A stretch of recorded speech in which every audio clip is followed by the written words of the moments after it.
At exactly 4 in the morning, when even the raccoons had packed it in for the night, I shot awake to the sound of someone pounding on my front door so hard I thought the hinges might snap.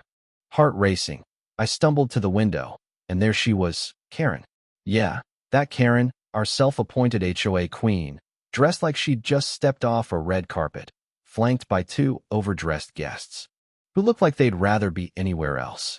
She was shrieking about how my Jeep was blocking her very important guests from parking in my own damn driveway.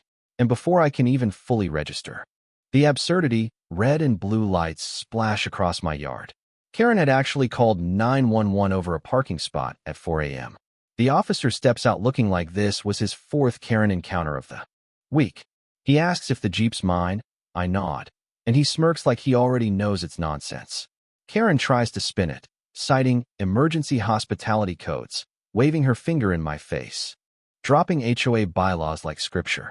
The cop pinches the bridge of his nose and tells her plainly, private driveways are not a police matter. She gasps like he'd just betrayed the Constitution and storms off, promising to escalate to the highest authority.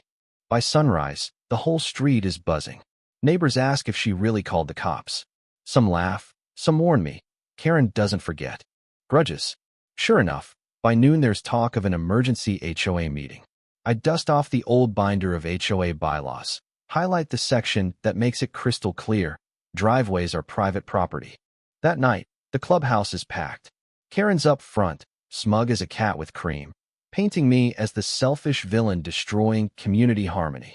When it's my turn, I calmly flip open the binder, read the bylaw word for word, and let the room see it in black and white. She tries to shout me down, but then Greg, quiet guy from down the street, stands up and says, she did the same thing to me. Over my driveway. The room shifts. One by one, neighbors start piling on. Trash cans, mailboxes, wind chimes. It's not me on trial anymore. It's her. The board bangs the gavel. No violation. Case closed. Karen storms out red-faced.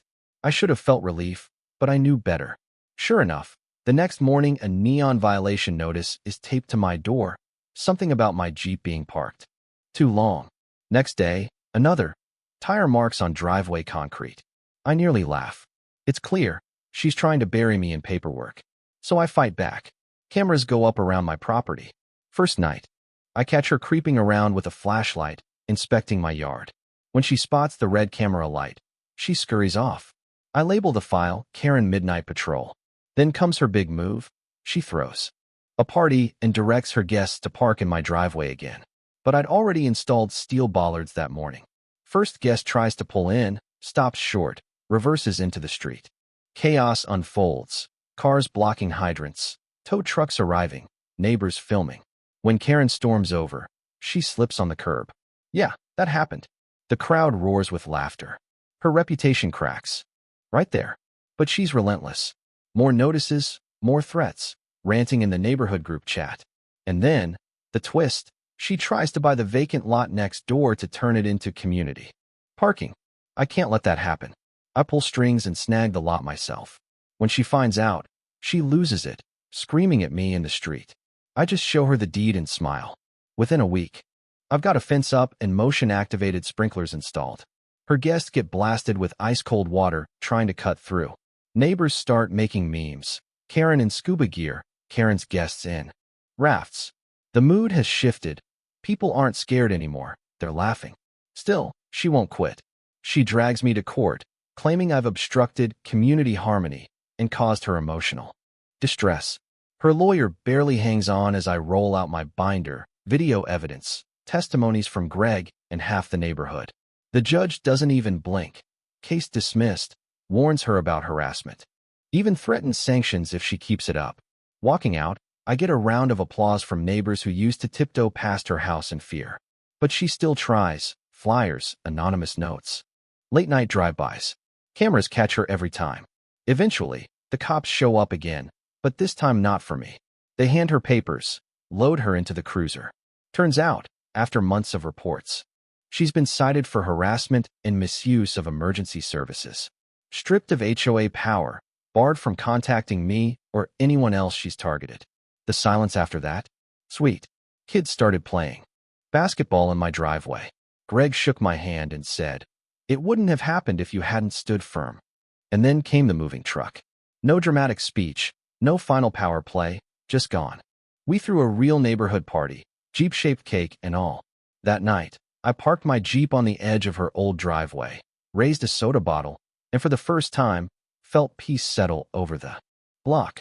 Weeks later, a new family moved in.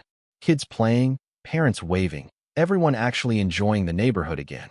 The air felt lighter. Looking back, I realized all of this started with one stubborn Jeep and me refusing to back down. Sometimes the smallest stand sparks the biggest change. So let me ask you, where do you draw the line? Have you ever stood up to someone like Karen? Was it justice or just stubbornness on both sides? Drop your thoughts in the comments. I want to know whose side you're on. For a little while, life actually felt normal. Kids laughing in the street.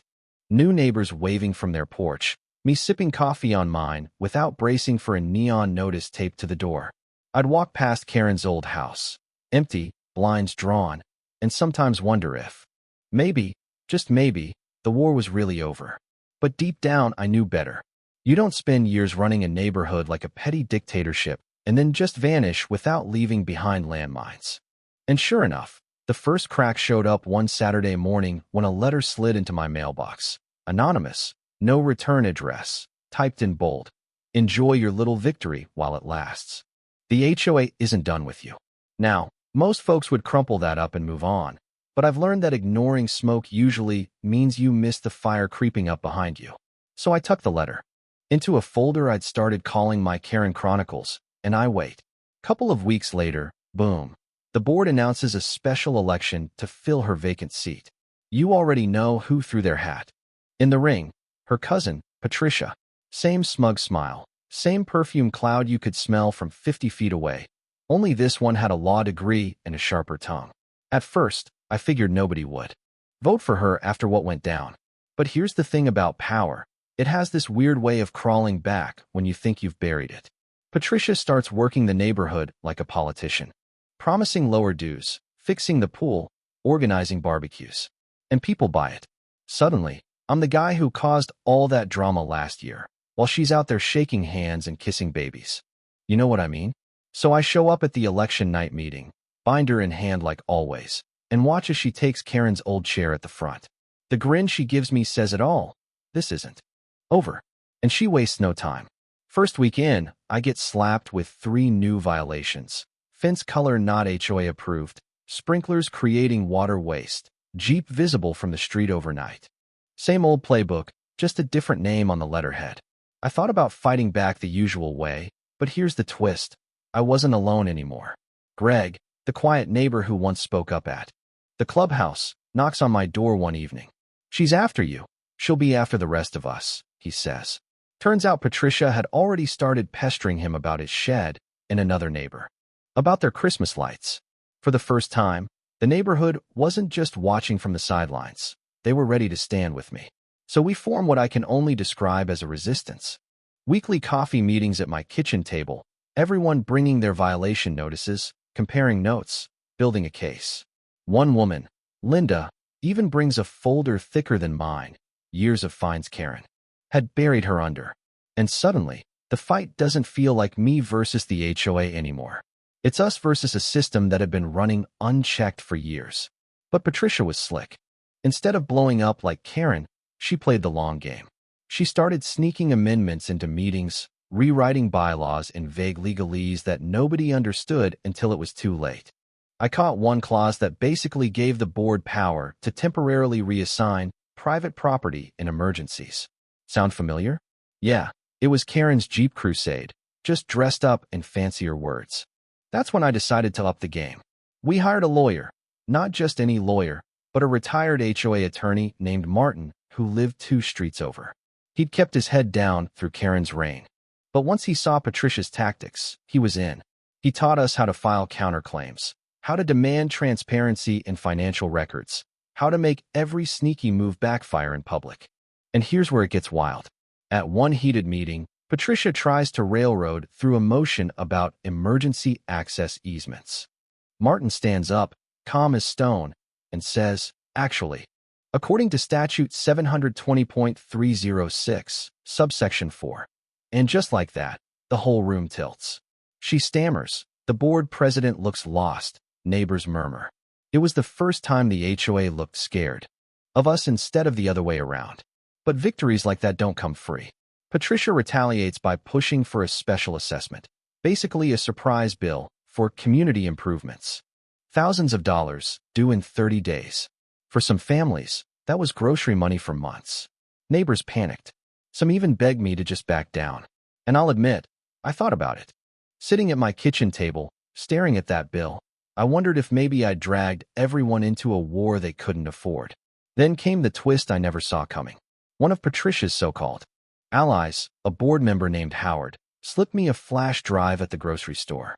Didn't say a word, just dropped it in my cart between the bread and the milk. I get home, plug it in, and nearly fall out of my chair. It's financial records, detailed, time-stamped, showing thousands of dollars siphoned from HOA dues into consulting fees. Guess whose law firm was the consultant? Patricia's. Now, I'm not stupid. I knew flashing this too early could blow up in my face. So I bide my time. I keep collecting notices, keep attending meetings, keep playing the stubborn Jeep guy, while quietly building the bomb. And when the next big vote rolls around, when Patricia tries to push through a permanent rule about community access to driveways, I stand up. I let her finish her speech, then I click the remote and project her own financial records onto the clubhouse wall. You could have heard a pin drop. She sputters, threatens legal action, but the room isn't buying it. Neighbors who once rolled their eyes at me are now demanding her resignation. The board president fumbles, calls for a recess, but it's too late. The tide has turned again. And here's the cinematic part. You'll love this. As Patricia storms out, swearing she'll sue us all, the sprinklers outside the clubhouse, still on a timer from summer, kick on. Full blast. She's drenched head to toe in front of half the neighborhood. People burst out laughing, phones whip out, and by morning the video's circulating in the group chat with the caption, Karen 2.0. That night, sitting on my porch, Jeep in its rightful place, I felt something I hadn't felt since this whole mess started. Not just relief, but pride. We hadn't just beaten back one petty tyrant. We'd broken the cycle. Neighbors who used to hide behind curtains were now planning block parties, talking about rewriting the bylaws to give homeowners real power again. Greg even joked about running for the board himself, and for once, nobody laughed. But here's the thing. I know battles like this never really end. Power attracts people who want to abuse it. Maybe it won't be Patricia, maybe it won't be Karen, but someone else will come along eventually. And when they do, well, I've still got the cameras, still got the binder, still got a neighborhood that finally remembers what it feels like to stand together. So tell me, if you were in my shoes, would you have fought like we did, or just paid the fines and kept the peace? Where's the line between protecting your home and feeding the fire? Drop your take in the comments, because I guarantee this isn't just my story. It's every neighborhood story, sooner or later.